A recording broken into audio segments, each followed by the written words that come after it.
Listen students, these are the part of punctuations. These are punctuations. ये punctuation है, मैंने विराम चिन्ह है। कई तरह के होते हैं, जिसे मैंने लिख दिया पूरा, देख लीजिए। एक इसी में एक्सक्लेमेशन मार्क भी आता है, ऐसे लिख करके नीचे बिंदु लगा दिया जाता है, जिसमें आदिबोधक चिन्ह है। यही है, तो हम इस पर थोड़ा चर्चा करेंगे कि जो पंक्चुएशन है, विराम चिन्ह इंग्लिश में कहाँ कहाँ लगते हैं। क्वेश्चन मार्क, फुल स्टॉप, कामा, अपॉस्ट्रोफी कहाँ लगता है, थोड़ा सा हम लोग चर्चा कर लेते हैं जितना समय मिलेगा। कैपिटल लेटर, कामा पर, फुल स्टॉप पर, फिर बाद में बाकी चर्चा होती रहेगी। पहले हम लोग तीनों की चर्चा करेंगे। कैपिटल लेटर कहाँ लिखा जाता है, देखिए ये सब पंक्चुएशन में ही है। पंक्चुएशन मतलब विराम चिन्ह के, ये सब विराम चिन्ह है, शुद्ध वाक्य लिखने के लिए प्रयोग किए जाते हैं। चलिए हम कैपिटल लेटर आपको दिखाते हैं। जैसे कहाँ लिखा जाता है, where is used capital letter. Capital letter लिखा कहाँ जाता है, बच्चे बड़ा मिस्टेक करते हैं। मैंने देखा है कि जब कोई सेंटेंस लिखते हैं, when they right any sentence they don't use full stop, full stop नहीं लगाते हैं। अब जैसे आ जाएगा कि एक राजा था, तो बच्चे पता लिख दिए कि ऐसे लिख दिए कि एक राजा था।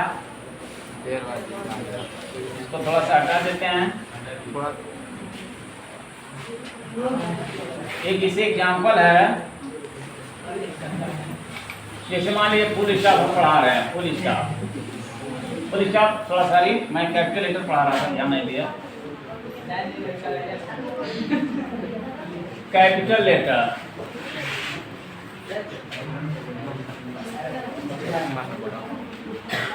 मतलब बड़ी अच्छा है।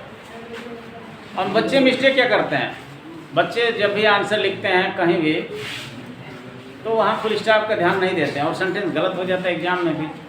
अब जैसे आ गया कि एक राजा था, मान लीजिए, जैसे बच्चा जो है गलत यहाँ से लिखा है कि देयर वाज ए किंग।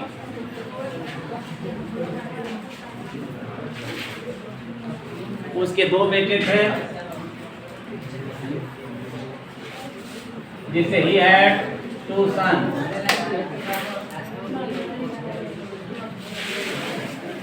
वह जो है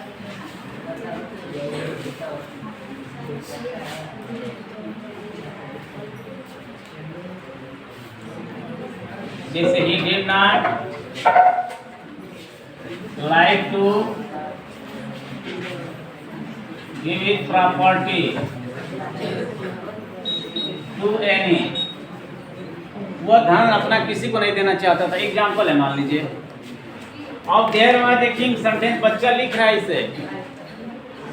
एक राजा था, उसके दो बेटे थे, वो अपना धन किसी को देना नहीं चाहता था। अब देखिए सेंटेंस गलत है।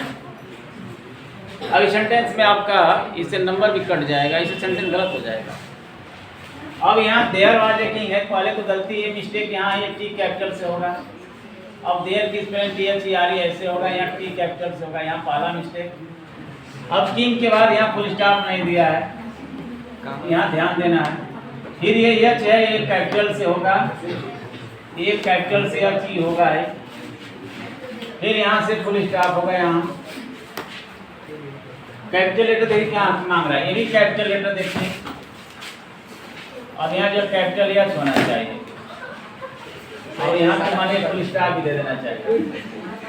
तो कैपिटल लेटर का प्रयोग देखिए कहाँ कहाँ छूट जा रहा है, ध्यान दे रहे हैं। देखिए कैपिटल लेटर का भी साइलेंट, सुनिए ध्यान से। ये कैपिटल लेटर आप लिखते हैं, अभी हम काफ़ी जो जाते हैं देखिए मिस्टेक कर देते हैं। तो ये रहा कैपिटल लेटर। तो there are several use of capital letter. Capital letter का कई प्रयोग है। अब जैसे सेंटेंस लिखने में, दूसरा सेंटेंस की शुरुआत करते हैं, when you start writing in a sentence, तो द पहली जो शब्द है, the first letter of the first word of the sentence must be in capital letter. वाक्य के पहले शब्द का पहला अक्षर कैपिटल से होना चाहिए। दूसरी चीज, जैसे कोई हिस्टोरिकल चीज़ है, ऐतिहासिक चीज़ है, कोई नदी का नाम है, गंगा जी हैं, घाघरा हैं, ठीक है। ये जो नदियों के जो नाम है रिवर्स, ये वही कैपिटल से होगा। जैसे गंगा लिख रहे हैं तो माने कैपिटल से होगा गंगा, ठीक है। गोमती लिख रहे हैं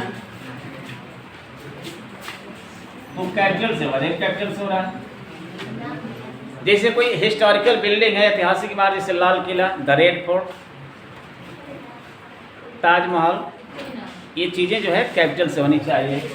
जैसे द ताजमहल, ताजमहल, ये कैपिटल से होना चाहिए। कोई पोएम लिख रहे हैं, जिस एग्जाम में लिखते हैं कि ये पोएम है द फाग, ये फाग नामक कविता, या डस्ट ऑफ स्नो लिख रहे हैं, dust of snow has been written by Robert Frost, तो आप डस्ट जो कविता का नाम है, the name of poem, the name of any lesson, किसी लेसन का नाम, कविता का नाम जो है must be in capital letter, capital letter में होना चाहिए। तो ऐसे there are several use, capital letter के कई प्रयोग हैं। तो जैसे हिमालय है, जो हमारी जो पर्वत श्रेणियाँ हैं, माउंटेन्स, बहुत से पर्वत चोटियाँ हैं, एवरेस्ट है, द एवरेस्ट होगा, द हिमालय होगा, टी, हमेशा कैपिटल का प्रयोग होता है। शुरुआत में तो कैपिटल लगाएंगे, जो नाम है हिमालय या माउंट एवरेस्ट या ब्रह्मगिरी, तो ये जो हमारी जो पर्वत जो चोटियाँ हैं उसका भी नाम you must write in capital letter, बड़े अक्षर में लिखना है। तो ये तो जान गया। और थोड़ा सा हल्का दूसरा चीज़ बता देते हैं आपको, कामा का प्रयोग कहाँ होता है, थोड़ा सा कामा के बारे में बता देते हैं। जैसे मान लीजिए एक कामा है, इसको भी थोड़ा जान लें आप। बच्चे कामा का मिस्टेक करते हैं। कामा में क्या अंतर है, देखिए कामा और अपोस्ट्राफी में हम आपको समझा चुके हैं। ऐसे ही अपोस्ट्राफी भी होता है, लेकिन अपोस्ट्राफी शब्द के कपार पर होता है और कामा शब्द के नीचे होता है। अब इसका प्रयोग कहाँ होता है, जैसे आपको पढ़ा है name of list, name of list of object, जैसे वस्तुओं के नाम है वहाँ पर आप जो है वस्तुओं की जो लिस्ट है वहाँ पर कामा लगाते हैं। जैसे मैं बाज़ार से जो है, जैसे मैं बाज़ार से आलू खरीदा, परवल खरीदा, ठीक है, और टमाटर खरीदा। अब इसी को लिखना है तो कैसे लिखेंगे, आई कैपिटल से, आई बॉट पोटैटो, ये हो गया।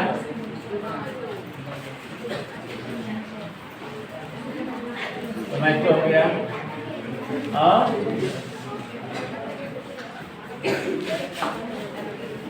परवल फ्रॉम द मार्केट, ऐसे हो गया। तो कामा लग रहा है यहाँ, देखिए लगा है यहाँ। जब आइटम दिखाएंगे आप तो वहाँ कामा लगेगा। व्हेन यू शोज आइटम, जब आइटम कहीं दिखाएंगे यू मस्ट यूज कामा, आप कामा लगाएंगे। एक ध्यान देना है, बच्चे ध्यान नहीं देते हैं। एंड लास्ट में लगाया जाता है, अगर कहीं एंड लगाना है तो लास्ट में लगाएंगे। आप देखिए लास्ट में जितने आइटम रहेंगे 10-20 कामा लगाएंगे, लेकिन लास्ट में एंड लिखा जाता है, ये भी नियम है। इन्हें कि एंड कई बार नहीं लिखा जाता है, इंग्लिश में नियम है। तो ये कामा का प्रयोग होगा ऐसे। कामा का प्रयोग क्या होता है, डायरेक्ट स्पीच में भी होता है। जैसे राम श्याम से बोला मैं विद्यालय नहीं जाऊंगा। अब जैसे राम श्याम से बोला, देखिए डायरेक्ट स्पीच है। जैसे सेठ टू श्याम, अब देखिए कामा लगा यहाँ।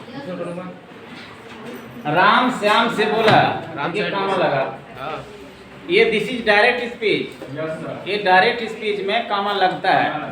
और डबल इन्वर्ट ये कामा है कि मैं बाजार नहीं जाऊँ, मैं स्कूल नहीं जाऊँगा, I shall not go to school, go to school.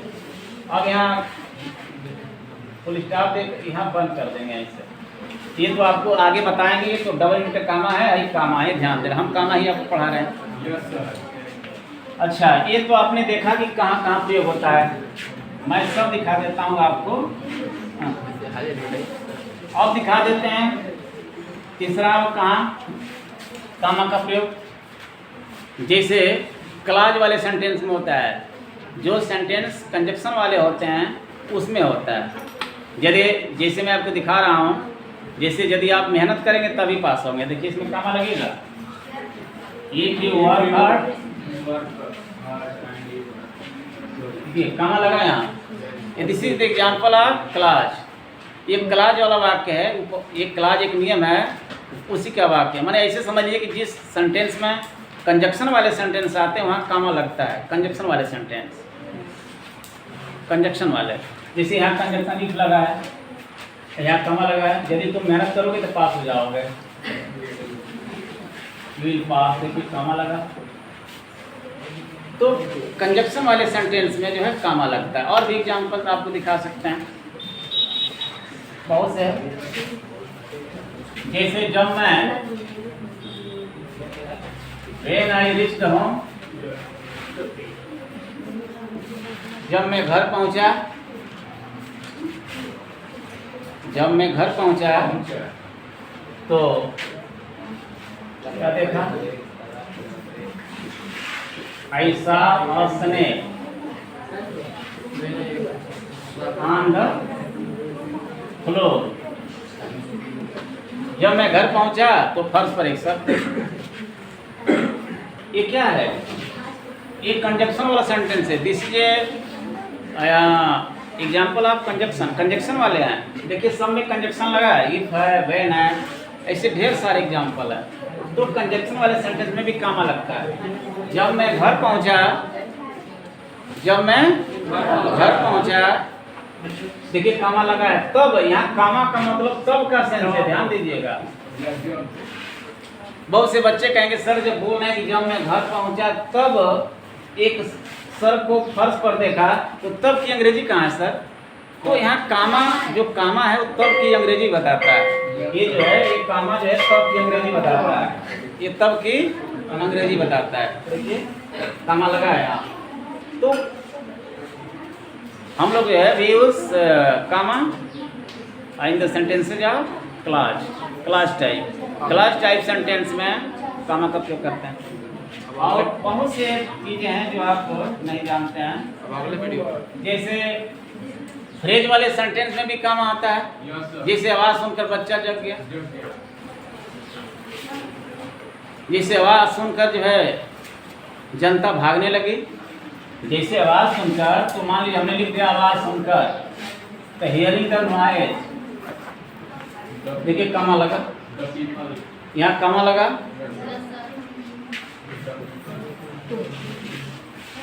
यहाँ पहले सुनो, द पीपुल बिगेन यहाँ लगेगा, इसमें बिगेन टू लगेगा। और देखिए the people begin to run हो जाएगा। देख लिया? नहीं देख रहा? अब यहाँ कामा लगा है। ये क्या है? दिस इज एग्जाम्पल, एक फ्रेज वाला सेंटेंस है। ये इंग्लिश का फ्रेज है, और ये जो है यहाँ से असली सेंटेंस यहाँ है, लेकिन पूरा मिलाकर सेंटेंस है। तो फ्रेज में भी कामा का प्रयोग किया जाता है, फ्रेज में। जिसे कवि जी के अनुसार सुंदरता हर एक चीज में पाई जाती है। अब आगे कवि जी के अनुसार, कवि लिख देखिए अकॉर्डिंग टू द पोएट,